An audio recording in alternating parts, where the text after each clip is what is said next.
Bonjour. Bonjour. Bonjour, qu'est-ce que je vous sers? 2 pintes, s'il vous plaît.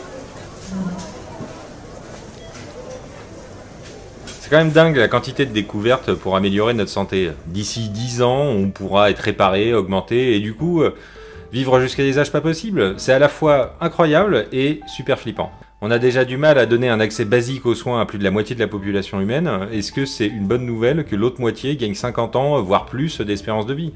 Dans le roman La guerre éternelle, les soins sont réglementés et seuls les gens nécessaires à la société y ont accès. Est-ce que c'est bien d'aller vers ça ? Eh oui, plusieurs médecins affirment déjà que le premier homme qui vivra 1000 ans est déjà né. Bah oui, je sais, c'est mon fils, et en plus de devenir contrebandier spatial, il deviendra aussi maître immortel de la galaxie. Bon, tant qu'il a pas les idées de son père, ça passera. Hein. Ouais, tu sais, j'essaie jamais de bon de le perdre d'un super vilain. Mais bon. Mais oui, t'as raison, vraisemblablement, le premier homme millénaire devrait être suffisamment riche pour avoir accès aux technologies régénératives et aux autres augmentations.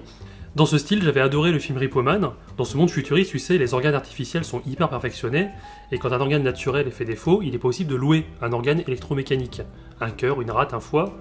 Mais quand le client ne peut plus payer la location, les Repo Man se chargent d'aller récupérer l'organe, qui vaut quelques millions de dollars, et il n'y a pas d'anesthésie, tu vois ce que je veux dire. Ouais, non, je ne vois pas ce que tu veux dire. Ça, c'est parce que t'as pas mal, toi. Oui, j'ai été fabriqué en adamantium, c'est normal. Classe. Mais ce que tu dis, et de ce que dans ce film d'ailleurs, c'est un peu le sens dans lequel va notre société actuelle. C'est aller de plus en plus vers la location et de moins en moins vers la propriété.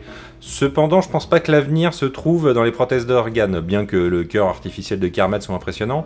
Je pense plus que l'avenir se tournera vers la reproduction d'organes par impression 3D, conçue avec les cellules du receveur.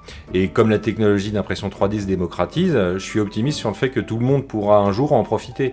Et d'ailleurs, dans l'excellente Transmétropolitane, pratiquement toute la population a un faiseur chez lui. Le faiseur, c'est une sorte de grosse imprimante 3D du futur qui crée tout ce qu'on veut. Ainsi, un malade pourra se créer son organe et se le faire greffer par le robot chirurgien au coin de la rue. Ah, t'es mignon. Je doute que l'avenir soit aussi lumineux et simple que ça. Tu oublies tous les problèmes de brevets, de DRM, de protection, de droit. Enfin bref, t'oublies pognon, quoi. Si on reste dans ton concept, il faut plutôt voir l'avenir à la manière du jeu de rôle Cyberpunk 2020. Le bouquin était gorgé d'illustrations sur des implants cybernétiques, des yeux, des bras, des armes sous-dermiques, et j'ai encore en tête l'image d'ouverture d'une blonde en nuisette avec son bras cybernétique. Je trouvais ça super sexy. Ouais, en même temps, t'avais 14 ans, et en même temps, les nuisettes, ça a jamais été des bons pare-balles. Hein. C'est pas faux. C'est pas faux. Enfin, car dans cet univers, les riches malades bénéficiaient des soins biocellulaires les plus performants dans des cliniques privées, et les pauvres de leur côté se font soigner dans des caves par un charcutoc dégueulasse qui leur grève des implants de contrebande. Ah, les charcutocs. C'était bien les charcutocs. Ah, J'adorais cet univers et je me souviens que nous avons eu à de multiples reprises des débats avec les joueurs sur la mutilation volontaire. Si demain, un œil artificiel te permet de voir 10 fois mieux, 100 fois mieux, est-ce que tu vas accepter de te faire arracher un œil biologique fonctionnel pour avoir une meilleure vue ?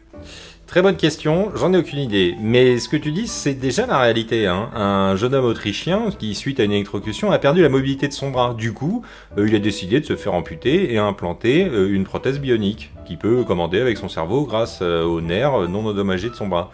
Et c'est une première qui a été assez décriée, car le garçon aurait pu retrouver l'usage de sa main par la chirurgie. Mais du coup, je pense que c'est un débat sans fin, à savoir s'il faut aider les gens à sortir de leur maladie ou accident par le biais de la technologie ou les laisser vivre avec celle-ci. Mais non, c'est pas ça, moi je te parle pas de handicap, je te parle bien de membres ou d'organes valides. Là, je te parle de Johnny Mnemonic, un jeune homme qui se fait volontairement trépaner pour installer dans sa boîte crânienne un outil de stockage informatique afin de faire son boulot, à savoir transporter des données secrètes pour la pègre et les mégacorpos. Ouais, mais il était boulanger, ça aurait été plus simple. Hein. Ça aurait été moins dangereux sans doute. Mais je pense aussi à Inspecteur Gadget, ça va peut-être te faire marrer, mais il semble avoir choisi d'altérer massivement son corps pour améliorer son métier de policier. Ce qui déjà, peut-il me laisser complètement perplexe et voire me gêner. Ouais, j'avais jamais vu l'inspecteur Gadget comme un homme augmenté. Je le voyais plus comme un robot assez flippant, mais... Ah non, si c'est un robot, ça pourrait pas être l'oncle de Sophie. Ouais, mais peut-être que Sophie est elle-même un robot, ou... Ce qui expliquerait pourquoi elle parle avec Fido. Peut-être. Mais en réalité, je pense que tu vas trop vite. C'est trop tôt pour se demander s'il faut augmenter nos corps en se débarrassant d'organes sains, ou du bien fondé, du corps réparable à l'infini. C'est plutôt de se demander si nous n'avons pas besoin de certains de nos défauts. Est-ce que certains handicaps nous permettent pas de nous dépasser? Est-ce que Hawking aurait fait plus de choses sans sa maladie invalidante? Est-ce que Beethoven aurait aussi bien composé sans sa surdité? Faut-il vraiment tendre vers une société normée pour le coup? Bah, instinctivement, je vais te dire oui. Oui, il faut tendre vers une société plus normée. Alors bien sûr, pas tout le monde pareil. Mais si on peut limiter les handicaps, oui, il le faut. Pour certains, bien sûr, un handicap, c'est une raison de dépassement. Mais pour la majorité, c'est une difficulté, voire c'est une souffrance. Si on peut réparer un corps meurtri, mais faisons-le sans hésiter, et même, j'ai envie de dire, prévenons-le. Dans l'excellent Bienvenue à Kataka, tous les enfants qui viennent au monde sont prévus pour être parfaits, ou en tout cas avec le minimum de défauts. D'ailleurs, le moindre problème, même la myopie dont souffre le héros dans le film, est une tare quasi insurmontable pour vivre dans cette société. Alors après, bien sûr, il y a la barrière entre la médecine préventive et l'eugénisme. Et c'est pas une question si simple que ça. Dans une interview récente, le docteur Laurent Alexandre juge que la France est une société eugéniste puisque 90% des enfants trisomiques y sont avortés pour des raisons thérapeutiques. Est-ce que c'est mal ? Je pense pas.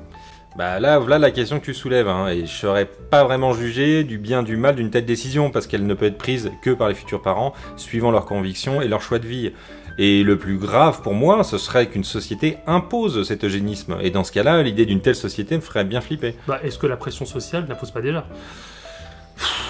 Écoute, bon... C'est ton argument, ça ? Ouais, non, je sais pas quoi te répondre, mais on va dire que pour te contredire, dans Gattaca, Vincent, le héros conçu sans l'aide de la génétique, fait tout, et réussit d'ailleurs à suivre son rêve malgré tout ce qu'il a dû endurer face au destin qui lui a été arrête, tracé. Ça, c'est une happy end à l'américaine. Dans la vraie vie, il finirait clodo. Et ce qui me fascine beaucoup dans la SF, encore plus que la médecine préventive, c'est lorsque la mort n'est plus qu'une maladie comme une autre. Une maladie qui peut être traitée. Dans Time Out, mauvais film mais très bon concept, les humains sont modifiés génétiquement pour arrêter de vieillir à 25 ans. Ouais, en gros, c'est le scénar de l'âge de cristal. Alors non, pas vraiment, c'est plus compliqué parce que dans Time Out, toute l'économie en fait repose sur le temps. Au final, les gens gagnent leur salaire, payent leur loyer, leurs courses, leur transport en temps de vie. Les pauvres ont ainsi quelques jours de vie en réserve, et les riches ont des centaines de milliers d'années devant eux. Et autre exemple, Elysium, où les riches en orbite ont des caissons qui régénèrent leur corps et soignent leur maladie, ce qui les rend a priori quasiment immortels. Et souviens-toi, à la fin, le mercenaire Kruger se fait arracher le visage, puis soigné en quelques secondes. Ouais, enfin, c'est vraiment n'importe quoi cette scène d'ailleurs. Alors c'est vrai qu'elle est pas super, mais n'empêche qu'elle reflète le fait que Google promet ce genre de choses. Google a un programme qui s'appelle Calico, qui envisage de tuer la mort, je cite, de tuer la mort à court terme dans quelques dizaines d'années. Tuer la mort, ils sont vraiment forts ces ricains. Hein. Mais bon, là du coup, moi j'irais plus vers Groucho Marx qui disait l'éternité c'est surtout long vers la fin, ou peut-être Woody Allen, je sais plus. Mais pourquoi combattre la mort ? Bien sûr, il faut vivre sa vie en bonne santé et sans entrave, mais c'est le propre d'une espèce de vivre et de mourir, et grâce à cela d'évoluer plutôt que stagner. Isaac Asimov en parle d'ailleurs dans L'homme bicentenaire. Andrews, le protagoniste qui est un robot qui veut devenir humain, veut pouvoir mourir, car la mort fait partie de la condition humaine. Ah oui, effectivement, c'est un vrai débat intéressant, mais de toute manière, je pense que l'immortalité est peu probable. Nous allons allonger la durée de vie par le biais d'organes artificiels, ou comme dans Chappie ou Transcendance, en transférant la conscience des hommes dans des robots ou dans des serveurs, mais ce faisant, on va aussi troquer nos bons vieux virus biologiques par des virus informatiques, qui viendront altérer nos organes artificiels, voire piller nos réseaux neuronaux en silicium. Et la réalité dépasse déjà la fiction. En 2007, les services de sécurité de la Maison-Blanche avait fait désactiver les outils de connectivité sans fil du pacemaker du vice-président Dick Cheney pour éviter qu'il soit hacké et éventuellement assassiné. Ouais, enfin ça c'est plus de la parano. Hein. Bah non, il y avait un risque terroriste a priori. Ouais, mais ça me fait penser avec l'émergence des objets connectés, en particulier dans le domaine de la santé, notre vie privée sera encore plus menacée, un peu à la manière des Marines dans Alien 2, dont tous les signes vitaux s'affichent sur l'écran du lieutenant Gorman. Leur vie était carrément menacée. Oui, mais bon. Mais imagine ça, étendu à la population, c'est un risque, enfin pas des aliens partout, hein, mais que toutes nos données de santé sont accessibles sur le réseau et les dérives que ça peut engendrer.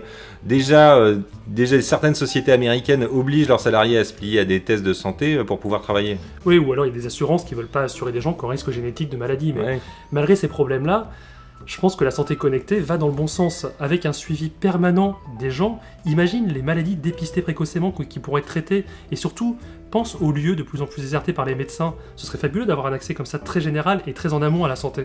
En tout cas, va falloir accélérer la cadence, hein, parce qu'à ce train-là, nous, va bientôt falloir refaire nos foies.